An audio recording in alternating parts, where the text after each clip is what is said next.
நீங்கள் பார்த்துக் கொண்டிருப்பது உங்கள் விஜய்.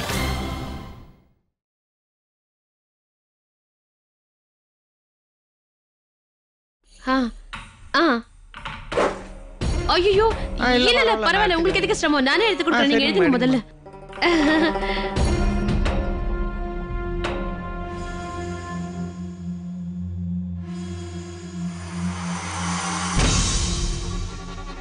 இது மேக்ஸியாச்சே. அத்தைக்கு தெரியாம மேக்ஸியை மறைச்சு வைக்கிறாங்களா சந்தியாக்கா? இவங்க தண்ணி கொடுத்துன்னு போனதும் இவங்களுக்கு ரெக்க முளைச்சிச்சுன்னு நினைக்கிறேன். நல்ல மேக்ஸியை போட்டுக்கிட்டு ஜாலியா இருக்காங்க போல இருக்கு.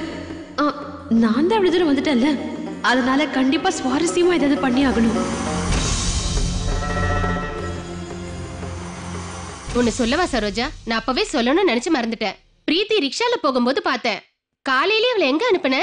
அது அவ அப்பா அம்மாவை பாக்குறதுக்காக போயிருக்கா. கல்யாணத்துக்கு அப்புறமா போய் அவங்கள பார்க்க வாய்ப்பே கிடைக்கல இல்லையா? இந்த விஷயங்களை பத்தி எல்லாம் விடுங்கக்கா. நாளைக்கு பண்டிகை வரப்போகுது இல்ல? எல்லா வருஷம் மாதிரியே இந்த வருஷமும் இந்த பிள்ளையார் தெருவுல எல்லாரும் சேர்ந்து இந்த பண்டிகையை கொண்டாடலாம்க்கா. அது சரி சரோஜா, நீ எதுக்குமே கவலைப்படாத. ஏற்கனவே மருதாணி போடுறவ கிட்ட கூட போய் சொல்லிட்டு வந்துட்டேன். நல்ல மருதாணியா பார்த்து எடுத்துட்டு வரணும்னு சொல்லிட்டேன்.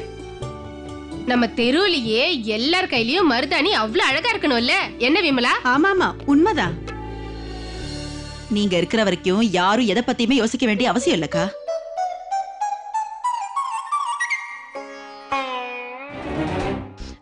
அத்தை அத்தை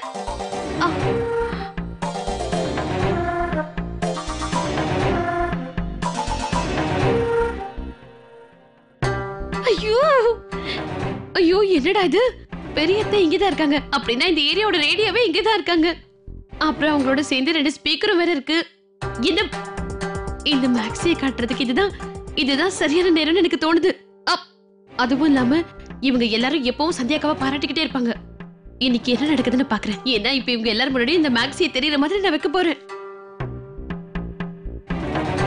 பெரியத்த, நான் சொல்றது சரிதானே? பெரியத்த, நீங்க நாளைக்கு பண்டிகைக்காக ஊஞ்சல்லாம் பண்ண சொல்லிருக்கீங்களா இல்லையா அத்தை? உண்மையா சொல்லட்டுமா அத்தை? எனக்கு ஊஞ்சல் ஆடணும்னு ரொம்ப ஆசையா இருக்கு. அப்பதானே நாம எல்லாரும் ரொம்ப சந்தோஷமா இருக்க முடியும். என்ன மீனாட்சி, அர்த்தமே இல்லாம என்ன பேசிட்டு இருக்க? அட, போன தடவை பண்டிகையில ஊஞ்சல் ஆடினப்போ புத்தி அது கூட சேர்ந்து போயிடுச்சா என்ன? என்ன நாளைக்கு ஊஞ்சல் இல்லாம பண்டிகை பண்ண முடியுமா என்ன சொல்லு? நான் ஒருத்தி ஏதோ மறதில பேச ஆரம்பிச்சிட்டேன் அத்தை. அத்தை, நான் கண்ணனுக்கு சாப்பாடு ஊட்டலாம்னு நினைக்கிறேன் அத்தை. இந்த பைய பத்தி நான் உங்ககிட்ட சொல்லவே மறந்துட்டேன்.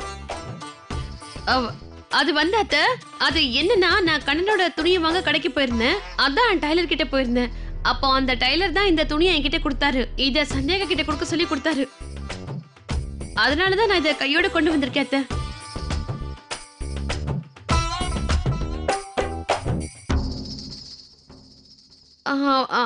அத்தை, அது நான் உங்க எல்லாருக்காகவும் கொஞ்சம் டீ போட்டு கொண்டு வரட்டும் அத்தை? சொல்லுங்க. எல்லாரையும் கவனிச்சுக்க எனக்கும் நல்லா தெரியும்.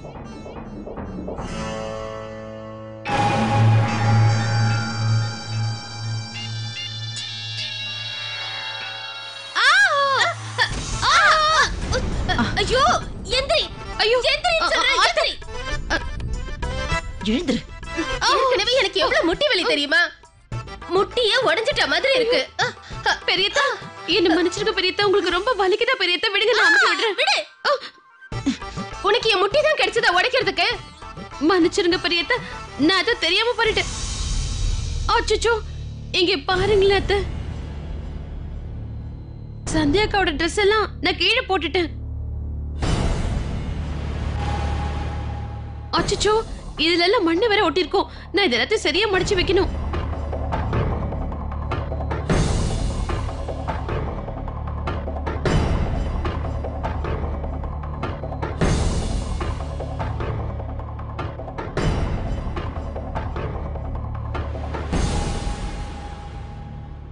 ஆமா, சந்தியா எதுக்காக இவ்வளவு பெரிய ஃப்ராக்க தைச்சிருக்கா?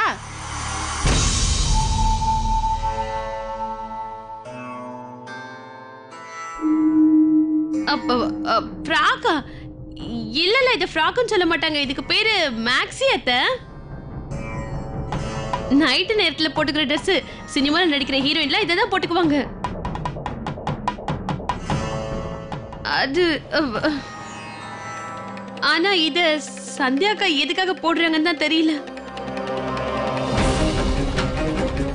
இவங்க எதுக்காக இந்த மாதிரி ட்ரெஸ் எல்லாம் தச்சிருக்காங்கன்னு தெரியல. அவங்க இந்த மாதிரி ட்ரெஸ் எல்லாம் எதுவும் போட மாட்டாங்க. என்ன மீனாட்சி, உனக்கு என்ன பைத்தியமா பிடிச்சிருக்கு? எப்படி இருந்தாலும் சரோஜா முன்னாடி இந்த மாதிரி ட்ரெஸ் எல்லாம் போடவே முடியாது. ஆனா ஆனா இப்ப தனியா போயிட்டாங்க, தடுக்கிறதுக்கும் யாருமே இல்ல, எந்த விஷயமும் வேணான்னு சொல்றதுக்கும் ஆள் இல்ல. அதனால அவங்க இஷ்டத்துக்கு இருக்காங்க போல இருக்கு. அவங்களுக்கு பிடிச்ச ட்ரெஸ்ஸ போட்டுப்பாங்க. அதுவும் இல்லாம சூர்யா வேற ரொம்ப அப்பாவி பையன், அவனுக்கு எதுவுமே தெரியாது. என்ன சொல்ல போறான் சொல்லு? அந்த சந்தியா மருமக இந்த மாதிரி மேக்ஸி எல்லாமா போடுவா? காலம் ரொம்ப கெட்டு போய் கிடக்கு. சரோஜா, வீட்டு மருமகளுங்களை நம்ம எப்பவுமே அடக்கி வைக்க கத்துக்கணும். இல்லைன்னா அவங்களால நமக்கு கெட்ட பேரு தான் வரும். இல்ல, அது ரொம்ப தப்பு. இந்த விஷயத்துல சந்தியாவோட தப்பை விட சரோஜாவோட தப்பு தான் அதிகமா இருக்கு. இது பாரு சரோஜா, காலம் ரொம்பவே மாறி கிடக்கு. இப்ப எல்லாமே நம்ம காலத்துல நடந்த மாதிரி இல்ல. இந்த காலத்து மருமகளை ஒரு இடத்துல அடக்கி வச்சோம்னா அதுக்கப்புறம் அங்க இருக்கவே மாட்டாங்க. மருமகளுக்கு கொஞ்சமாவது சுதந்திரத்தை கொடு, அப்பதான் நீ சொல்றத அவ புரிஞ்சுக்க முடியும். இப்ப நீயே பாரு, சந்தியா மருமக இந்த வீட்டை விட்டு பிரிஞ்சு போய் 3 நாள் தான் ஆகுது. ஆனா 3 நாள்லயே அவ போட்டிருக்கிற துணிமணி கூட மாறிடுச்சு பாத்தியா? இல்லம்மா, அவ நல்ல படிச்ச பொண்ணு இல்ல, அதுக்காக சொன்னேன். நாளைக்கு போலீஸ் ஆபீசர் ஆயிட்டானா அப்புறம் ஆம்பளைங்க மாதிரி அவளும் பேண்ட் போட்டுதான் ஆகணும். இப்ப நீங்களே சொல்லுங்க, எந்த போலீஸ் ஆபீசர் பொண்ணாவது புடவை கட்டி நீங்க பாத்திருக்கீங்களா? அக்கா, நீங்க சொல்றதுதாக்கா உண்மை. அதான் எல்லாருமே சல்யூட் வேற அடிப்பாங்கல்ல. கையில ஒரு கம்பை எடுத்துக்கிட்டு எல்லாரையும் அவங்க தான் அடக்கி ஆள்வாங்க. அதனாலதான் சரோஜா, உன் மருமகளை கொஞ்சம் புரிஞ்சுக்க முயற்சி பண்ணு. அப்படியே உன்னை நீ கொஞ்சம் மாத்திக்கிட்டாலும் நல்லா இருக்கும். இல்ல உன் மருமகளுக்கு ஏத்த மாதிரி தான், அப்பதானே பிரச்சனை வராம இருக்கும். இந்த விஷயங்கள்ல நீ புரிஞ்சுக்கிறது நல்லது. இது எதையும் நீ மனசுல வச்சுக்காத என்ன?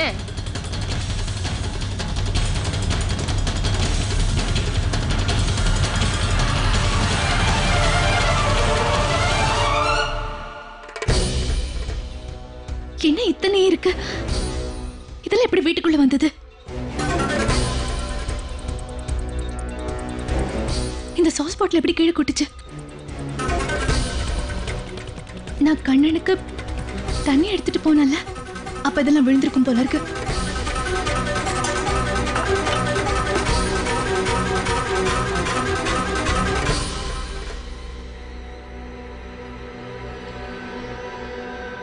என்ன பண்றது, பேசிக்கிட்டே இருந்ததுல நேரம் எப்படி போச்சுன்னே தெரியல. என்னோட மருமக மாவு பிசைஞ்சு ரெடியா வச்சிருப்பா. அத்தை சீக்கிரம் வந்தா அவங்களுக்கு சுட சுட புல்கா செஞ்சு கொடுக்கணும்னு நினைப்பா. என்ன பண்றது, நான் இல்லைன்னா ஒரு வாய் சாப்பாடு கூட சாப்பிட மாட்டா. பைத்தியக்காரி. எப்பவும் என் மாமியார் தான் எனக்கு கடவுள்னு சொல்லிக்கிட்டு இருப்பா. நான் என்னன்னு சொல்றது, எல்லாருக்கும் இவ்வளவு நல்ல மருமக கிடைக்க வாய்ப்பு இல்லைல்ல. போன ஜென்மத்துல நான் ஏதோ புண்ணியம் பண்ணிருக்கேன், அதான் எனக்கு இவ்ளோ நல்ல மருமக கிடைச்சிருக்கா. ஏன் அத்தையை குத்தி காட்டுறாங்களா இவங்க? சரி சரோஜா, எனக்கு நேரமாச்சு, நான் கிளம்புறேன்னு. சரி, உங்களை வாசலுக்கு வந்து வழி அனுப்பி வைக்கிறேன். வாங்க வாங்க. சரி, நாங்க போயிட்டு வரோம். வாங்க.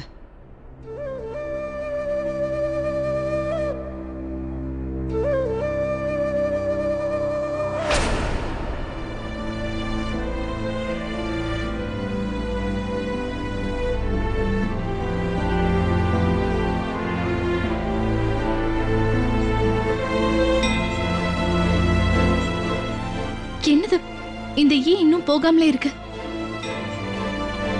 இப்ப என்ன பண்றது? அத்தை எப்பவும் சொல்லுவாங்கல்ல, சாம்பிராணி ஏத்தி வச்சா கொசுவும் ஈயும் பறந்து போயிடும்னு. நான் இப்பவே ஏத்தி வைக்கிறேன், அப்பதான் இதெல்லாம் வெளியே போகும் போல இருக்கு.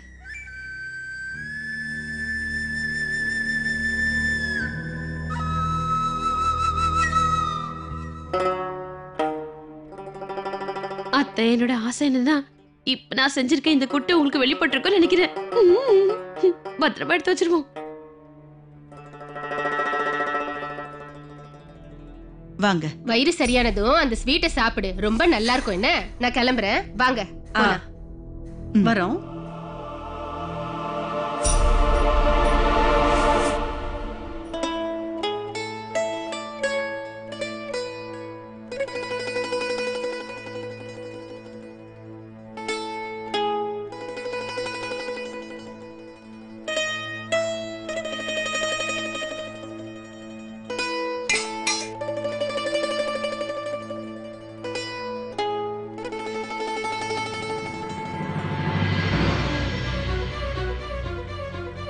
இன்னைக்கு இந்த மீனாட்சி என் கையில மாட்டினா.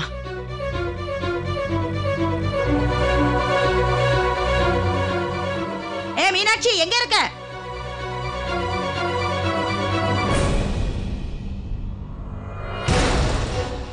என்ன இவ்வளவு போக? அதுவும் சூர்யா வீட்ல இருந்து வருது. அட கடவுளே, என்ன இது? இந்த சந்தியா என் புள்ள வீட்டை எரிச்சிட்டாளா என்ன?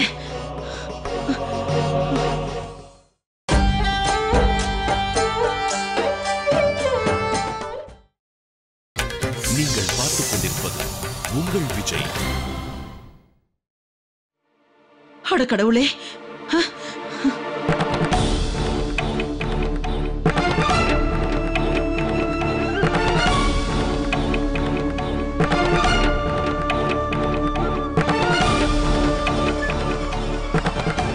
கடவுளை காப்பாத்துப்பா.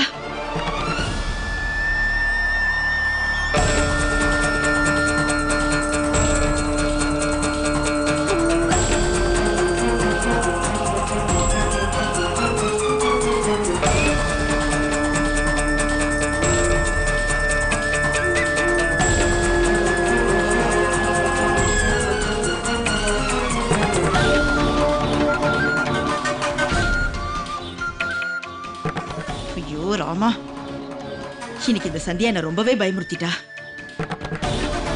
என் புள்ள வீட்டுல தீ பிடிச்சிடுச்சோன்னு நினைச்சு ரொம்பவே பயந்துட்டேன். ஆனா இவன் என்னடான்னா பட்ட பகல வீட்டுக்குள்ள சாம்பிராணி புகை போட்டுட்டு இருக்கா. இந்த வீட்டுல யாராவது ஒருத்தர் ஒழுங்கா இருக்காங்களா? எத்தனை பேரை தான் சமாளிக்கிறது?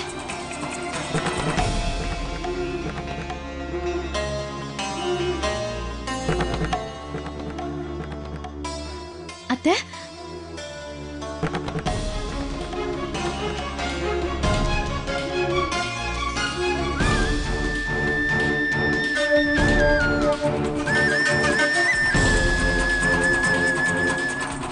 இவங்க இங்க தானே வந்தாங்க. எந்த காரணமும் இல்லைன்னா நிச்சயமா ஒரு காரணம் உருவாகும். என் மனசுல படுறத சொல்றேன் சந்தியா. நாளைக்கு ராத்திரி 10 மணிக்குள்ள எங்க அம்மா இந்த வீட்டுக்குள்ள வருவாங்க. இது நடக்கும். ஐயோ, என்ன இந்த அத்தை இன்னும் வராம இருக்காங்க? அங்க கண்டிப்பா அந்த போலீஸ்கார அம்மாவை பிடிச்சி திட்டிட்டு இருப்பாங்க. அத்தை கண்டிப்பா திட்டுவாங்க.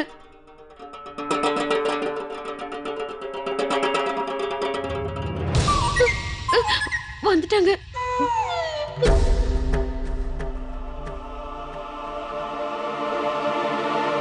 இன்னைக்கு நான் கொஞ்சம் அதிகமாவே சாப்பிட போறேன்.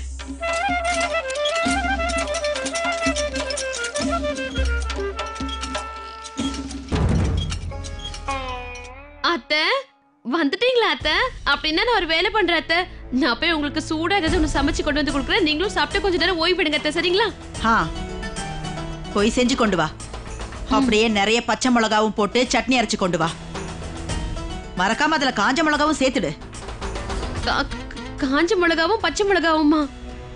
என்னத்த நீங்க அவ்வளவு காரமெல்லாம் சாப்பிட்டீங்கன்னா உங்களோட நாக்கு புண்ணாகாதா? சொல்லுங்க. நாக்க தானே இப்ப நான் எரிக்க போறேன். என்னோடது இல்ல, உன்னோட நாக்க. அத்தை வந்து என்னத்த சொல்றீங்க? உங்க மீனா மருமக அப்படி என்ன தப்பு பண்ணிட்டான்னு சொல்லுங்க அத்தை. வாய மூடு. எனக்கு உன்னை பத்தி நல்லாவே தெரியும். ஏன்னா உன்னோட புத்தியும் அப்படிப்பட்டது தானே.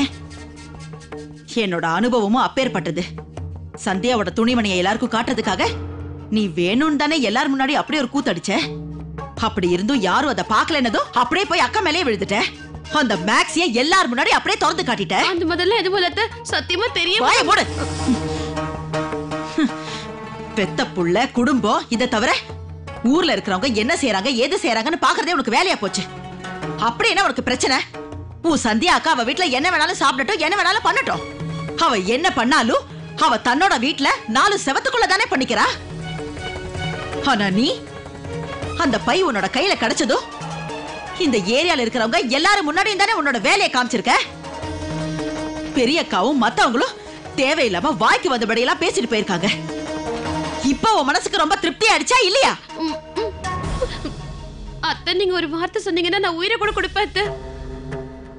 ஆனா அத்தை இங்க பாருங்களேன், சரியான நேரத்துல என்னோட மூளை எப்பவும் வேலை செய்யாமலே போயிடும். அதான் வாய்க்கு வந்தபடி என்ன வேணா பேசிட்டு. இங்க பாருங்க அத்தை, இந்த தடவை என்னோட தப்பு எதுவுமே இல்ல. நான் எந்த தப்பு பண்ணல சொல்லிட்டேன். உங்களை பெரியத்த வாய்க்கு வந்தபடியெல்லாம் எது சொல்லிட்டு போனாங்கன்னு அதுக்கெல்லாம் காரணம் நான் இல்ல அத்தை. அதுக்கு சந்தியா கதை காரணம்னு புரிஞ்சுக்கோங்க. அவங்க ஒவ்வொரு நாளும் புதுசு புதுசா ஏதேதோ நாடகம் போடுறாங்க அத்தை. அதான் எல்லாரும் அவங்கள பார்த்து அப்படி எல்லாம் பேசிட்டு இருக்காங்க. அவங்க தண்ணி கொடுத்து போன நாள்ல இருந்து இப்படி எல்லாம் பிரச்சனை வந்துட்டு இருக்கு. யோசிச்சிங்களா? ஒரு விஷயத்த மட்டும் நான் சொல்றேன் அத்தை. நீங்க எனக்கு மாமியார் இல்ல அத்தை, கடவுள் மாதிரி. நீங்க எவ்வளவோ கஷ்டப்பட்டு இந்த வீட்டையும் இந்த வீட்டுல உள்ளவங்களையும் நல்லபடியா பாத்துக்கணும்னு கஷ்டப்பட்டுட்டே இருக்கீங்க அத்தை. இப்ப சந்தியாக்கா தேவையில்லாம அதை கெடுக்க பாக்குறாங்க அத்தை. இது எல்லாத்தையும் பாத்துக்கிட்டு என்னால சும்மா இருக்க முடியல அத்தை. கண்டிப்பா நான் பேசதான் செய்வேன். வெளியாளுங்களை பத்தி விடுங்க அத்தை. சந்தியாக்கா நம்ம வீட்டுல ஒருத்தி தானே எல்லாரும் நினைக்கிறாங்க. அவங்க தண்ணி கொடுத்து போனா மட்டும் என்ன? இப்பவும் அவங்க சூர்யாவோட பொண்டாட்டி தானே எல்லாரும் பேசிக்கிறாங்க அத்தை. அப்புறம் உங்களோட மருமகன் தானே எல்லாரும் சொல்றாங்க. உங்களை பத்தி எனக்கு ஒரு விஷயம் மட்டும் தெரியும் அத்தை. சந்தியாக்கா இப்படிதான் நடந்துக்கிறாங்கன்னு அது கண்டிப்பா உங்களுக்கு பிடிக்கவே பிடிக்காது அத்தை. நீங்க நிச்சயமா கவலைப்படுவீங்கன்னு எனக்கு நல்லா தெரியும் அத்தை. நான் எதுக்கு கவலைப்படணும்? இத பத்தி எல்லாம் நான் யோசிக்கிறது கூட இல்ல. அவ என்ன வேணாலும் போட்டுக்கட்டும். அத பத்தி எல்லாம் எனக்கு கவலையே இல்ல. தெரிஞ்சுக்க வேண்டிய அவசியமும் இல்ல. இவங்க இத பத்தி கூட யோசிக்க மாட்டேங்கிறாங்க. நான் என்னடானா அவ்வளவு கஷ்டப்பட்டு அந்த டைலர் கடையில இருந்து அந்த பைய கொண்டு வந்தேன். இவங்க எப்ப பார்த்தாலும் என்னையே தான் திட்டிக்கிட்டு இருப்பாங்க. எல்லாம் தலையெழுத்து. நான் என்ன பண்ணா? என்ன இது? அடுத்தவங்களோட பொருளை இந்த வீட்டுக்குள்ள கொண்டு வந்தா அப்புறம் அது உனக்கு மரியாதையா இருக்காது. இது யாரோட பொருளோ அதை அவங்க கிட்டே திருப்பி கொடுத்துட்டு வா. இந்தா போய் இத டெய்லர் கிட்டே கொடுத்துட்டு வா. அத்தா அவங்கள பத்தி கொஞ்சம் கூட கவலைப்படவே இல்ல. இந்த வீட்டுக்கு அவங்களுக்கு எந்த சம்பந்தமும் இல்லையா என்ன?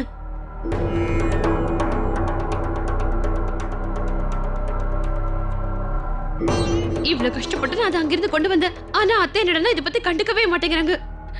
கண்டிப்பா நான் ஏதாவது செஞ்சே ஆகணும். இவங்க வருத்தப்படுற மாதிரி ஏதாவது செய்யணும். ஆனா என்ன செய்யறதுன்னு ஒண்ணும் புரிய மாட்டேங்குது.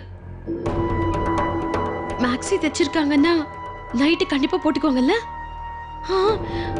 அப்படின்னா அவங்களோட வீட்டுக்கு போய் இந்த மேக்ஸி அவங்க போட்டுட்டு இருக்கும்போது போட்டோ எடுக்கணும்.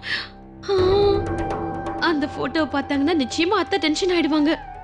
ஐயோ மீனாட்சி அறிவு அடிச்சுக்கிறதுக்கு இப்ப வரைக்கும் ஆளே இல்ல. போ, எப்பவும் சரியான நேரத்துல உன்னோட மூளைக்கு சரியான ஐடியா வந்து சேராம இருக்காது.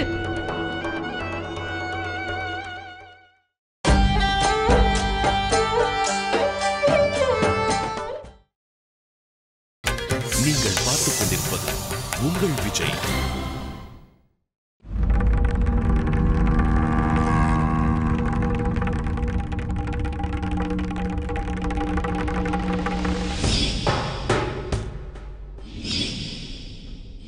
சந்தியா மருமக இந்த வீட்டை விட்டு போய் 3 நாள் கூட ஆகல. ஆனா இந்த 3 நாள்ல அவ போட்டுட்டு இருக்கிற துணிமணி கூட மாறி போயிடுச்சு. பெரிய தேனிக்கு வாய்க்கு வந்தபடியெல்லாம் உங்களை ஏதோ பேசிட்டு போனாங்கன்னா அதுக்கெல்லாம் காரணம் நான் கிடையாது. இதுக்கெல்லாம் அந்த சந்தியாக்கா தான் காரணம். இப்ப அவங்க 4 பேருக்கு நடுவுல போய் இந்த குடும்ப மானத்தை கெடுக்கிற மாதிரி நடந்துக்கிறாங்க. அதானே எல்லாரும் இப்படி பேசிட்டு இருக்காங்க.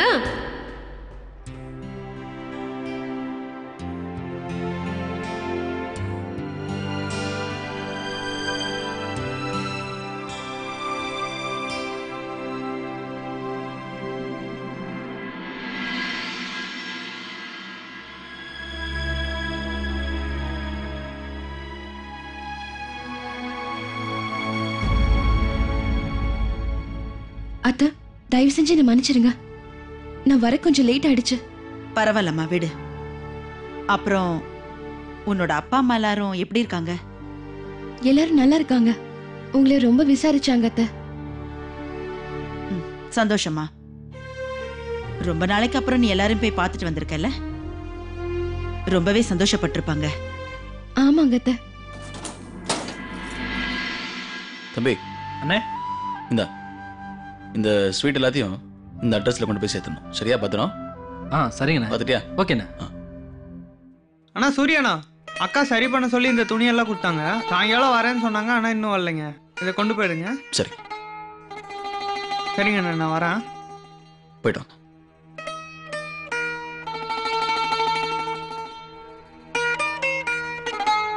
ப்ளவுஸ் லூஸ் பண்றதுக்கு சந்தியா கொடுத்துட்டாங்க போல இருக்க.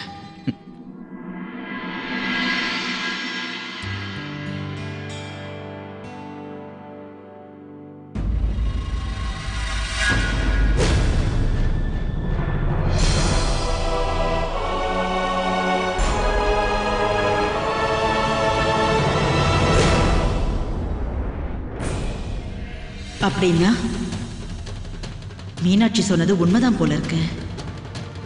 அந்த பையில இருக்கிறது சந்தியாவோட துணிமணி தானா? சூர்யா கிட்டே சொல்லி கடையில இருந்து வாங்கிட்டு வர சொல்லியிருக்கா. இவ்வளவு தைரியம் அவளுக்கு. ஆனா கட்டின புருஷனே இதையெல்லாம் பெருசா எடுத்துக்காத போது அவளுக்கு என்ன வந்தது? சூர்யாண்ணா,